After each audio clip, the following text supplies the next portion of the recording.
হে everyone, এখন বিকেল 5:30 মতো বাজে। তাই বাচ্চাদের জন্য কিছু হেলদি খাবার বানাবো। 1 ঘন্টা আগে মুগ ডাল ভিজিয়ে রেখেছিলাম আর সেটা মিক্সচারে ভালোভাবে পিষে নিয়ে তার মধ্যে যা যা উপকরণ আছে ভালোভাবে মিশিয়ে নিচ্ছি।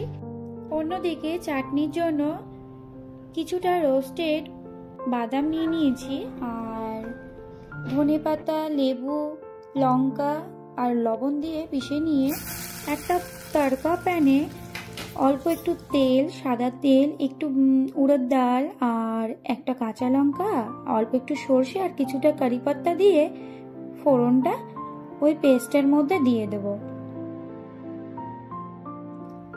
দেওয়ার পরে ভালোভাবে একটু মিশিয়ে নিব। এদিকে তাওয়া গরম হয়ে গেছে, তাতে অল্প একটু তেল দিয়ে তারপরে একটুখানি জল ছিটিয়ে দিয়ে দিচ্ছি ব্যাটারটা। এরকম ভাবে করলে তাওয়ার নিচে লেগে যাওয়ার সম্ভাবনা কমে যায়। তবে তাও যদি লেগে যায় তাহলে এখানে কিছুটা ময়দা ব্যবহার করলে তা কিন্তু আর লাগবে না। অল্প করে সাদা তেল ছড়িয়ে দিচ্ছি, ভালোভাবে সেঁকে নিচ্ছি। এটা বাচ্চাদের টিফিনের জন্য একটা হেলদি অপশন। তো আজ এই পর্যন্ত, দেখা হবে পরবর্তী ব্লগে। সবাই ভালো থেকো, টাটা।